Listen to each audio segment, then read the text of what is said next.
So I haven't posted content in a while because I was legit gonna quit, just not even gonna move forward. But I had to really dig deep and see why I was wanting to do that. So today I'm going to be sharing a little bit about where my brain is on that.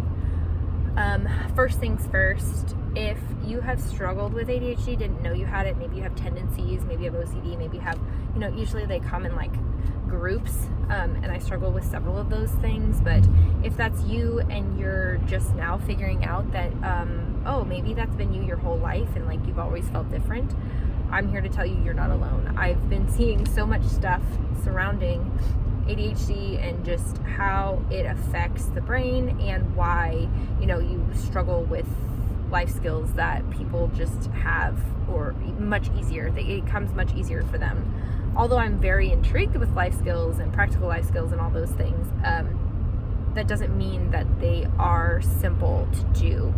And I can tell you from experience that I have had to struggle bust my way through a lot of life, and it's not been fun.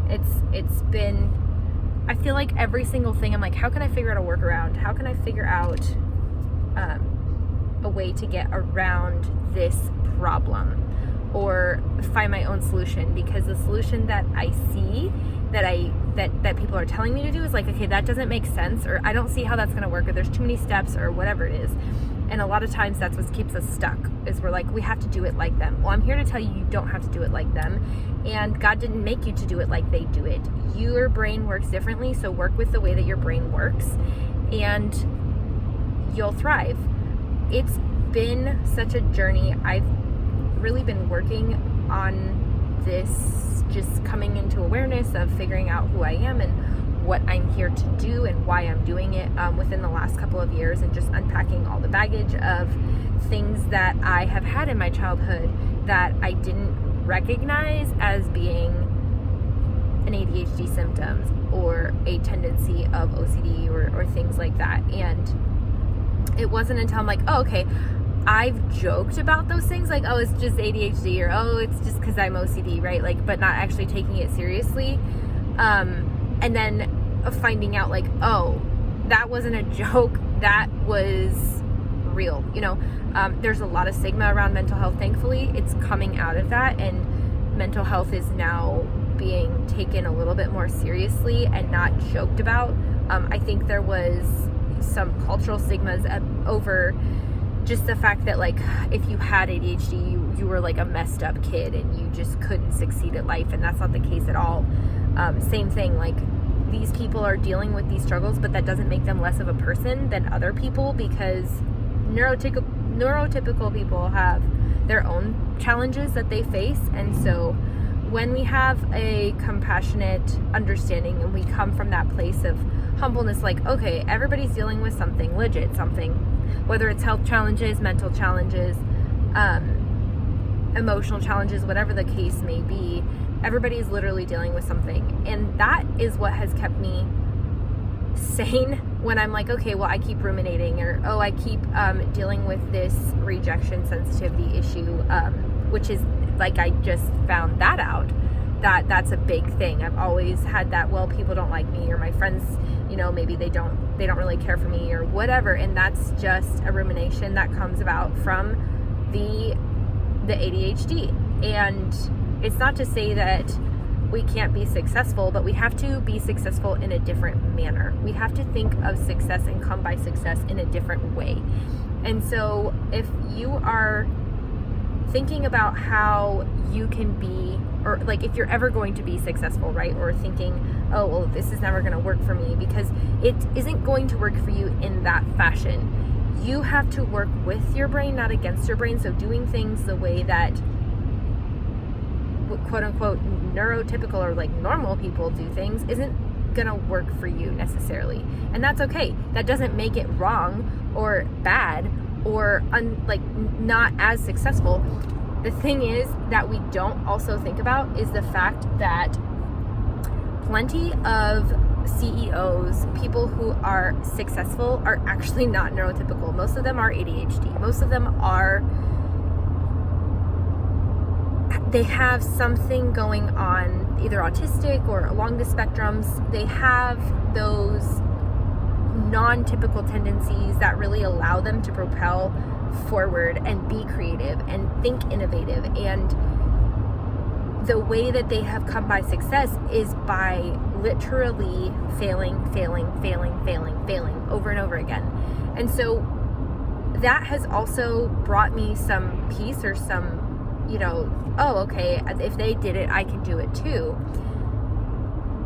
But when we're stuck in the rut of constant rumination of, oh, I'm never going to be as good as them, or, oh, my stuff isn't as good as they are, it's not to say that it won't happen, but it's going to take a heck of a lot longer. The thing that really helps is to just dig in deep, focus, and put the blinders on, because creativity is killed with comparison. And I've seen that time and time again. I'm like, man, here's people in my niche doing my thing, and they're doing it way more successful than I'm doing it. And, they're actually, they've got way more success than I do. And like, how do I get there? How do I get to that spot where I'm like, okay, I'm successful? It's not to say that I haven't had success. I've had plenty of success, but because of the way that I view success, I haven't seen it as such. I haven't seen the results that I want to see. And so to me, it's like, so what? Who cares? Like, it doesn't matter what I've quote unquote achieved. Even though what I've achieved, a lot of people dream of achieving because they've never actually gotten started. And when you think about getting started and you stop yourself in your tracks, well, this isn't going to work, and I want this to be perfect, and I want to make sure that I have complete systems and complete, outcomes, and it's not going to happen that way. You have to get started. You have to start actually doing something and taking that action before you will start seeing that success grow, before you really start seeing the results that you're wanting to see. So what I've learned is the fact that I get discouraged really easily, and because I now know that, even though I've known that in the past, I've constantly tried to give up.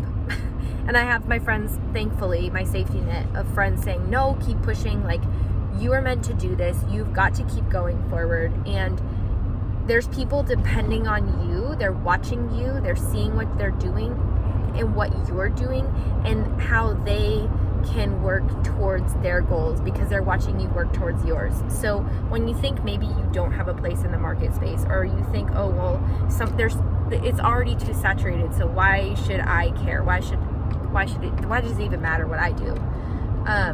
It absolutely matters, because who you're going to reach and who you are going to resonate with and who you are going to be able to help is not the same as the Joe Schmo down the street, right? So I say all this to say that when you're thinking, oh, well, I keep trying to do this and it's not working. Listen, I have been trying to do things and working on things for about 15 years now. 15 years. And it's like, give up already. Why are you trying? But the thing is that even though I've been trying for 15 years to get something up and running, I have not been as consistent as I should be. And I'm going to be posting another video about that, another episode solely on what I've learned over the last 15 years. When I get that up, I'll put that in the comments, in the show notes, because what I've learned is a lot. I've actually learned a lot. I compare it a lot, but actually living and acting on it maybe hasn't been as good as what it could have been. But it absolutely has gotten me to where I am, having a nonprofit, being able to have a successful homeschool and a thriving community, and I have a group of people that I work with and lives that I've impacted.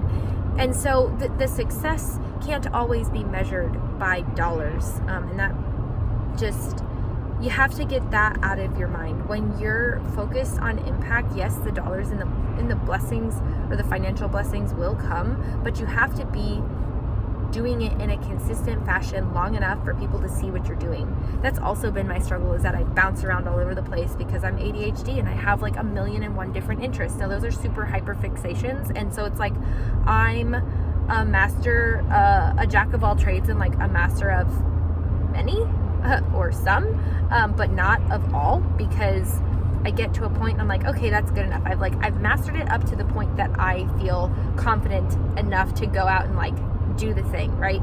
But not where it's like, yes, I'm a expert in this. I'm an expert enough that I can finagle things, and a lot of things I've figured out along the way. And even with those tasks, even with those hobbies or things, I still struggle with that, with the fact that I'm not good enough in this, or I'm not like the professionals, like it's just an amateur thing and there's no way I can make money doing this. Like nobody's going to pay me for this because, it's not as, I'm not as much, I don't have as much experience or whatever it is, right? That comes to mind. And so I say all this to say, when you go out to start doing something that you set your mind to, maybe you have an interest and maybe it bounces around, keep trying, keep pushing through. Even though maybe you say you give up, tell your closest friends, like, I'm ready to give up, and let them build you up while you're saying, I want to give up. When they build you up, and that allows you to just have enough faith, enough encouragement to just push to the next day, push to the next day, you really have to take it one day at a time. I know a lot of people, or a lot of successful entrepreneurs and business owners, are like telling you that money loves speed, and they're not wrong. Money does love speed, and that's why like it ends up coming in spurts. But it's not until you get that consistency, which is where that speed comes from, that you're able to be more efficient and effective and have more of an impact. So how do you get there? Well, first, you actually just have to put your nose down and focus. And I had a podcast interview that I did with a gentleman for my homeschool podcast. And he was saying, I blocked out my time for my business. What I was doing in 15 hours, I ended up blocking out a smaller amount of time and not actually giving myself I'm going to get this done in 6 hours. I'm going to get this done as fast as I possibly can. There's another business guru that says, can you get that back to me in 24 hours? Instead of, can you get that back to me next week? We can get things done much quicker than we think, or than we give ourselves credit to. And when we do that, we can actually achieve more in less time. And that's where that speed comes from. Now, I'm not saying to just completely, put your family to the side. Absolutely not. But give yourself a more structured, consistent time frame for the business activities that you do. The items that are going to get you to move that needle, that income needle, right, in the fastest way possible, is going to be when you're consistently working on it and doing those actionable activities that actually have income attached to it, instead of maybe just scrolling social media like, I'm looking for clients. No, let's maybe go to ChatGPT. Let's start figuring out some ways to actually structure, how to meet your client or what your ideal target audience needs. Like, spend more time reading. Commit to doing, your devotional every day. Commit to staying close to God, because when we do that, He gives us answers that we never would have thought of. So I want to just make sure that you are encouraged and that you know that don't give up. It's not worth it. You're going to stay stuck where you're at if you just give up now, instead of continuing to try and move forward and grow. Growth is painful. It's not easy, but when you are focused on growing and you can actually work on yourself, you are doing things that many others won't do, and that's what's going to set you apart, and that's what's going to propel you forward to success. So stay encouraged, and definitely check out some of my other videos I'm going to be doing. I'm not giving up. I'm hoping to do some interviews. If you are ADHD and you're a business owner, please message me. I would like to interview you for this channel and have some conversations around how you deal with productivity, how you make yourself committed, how you have come to your own success, and I look forward to seeing you all soon.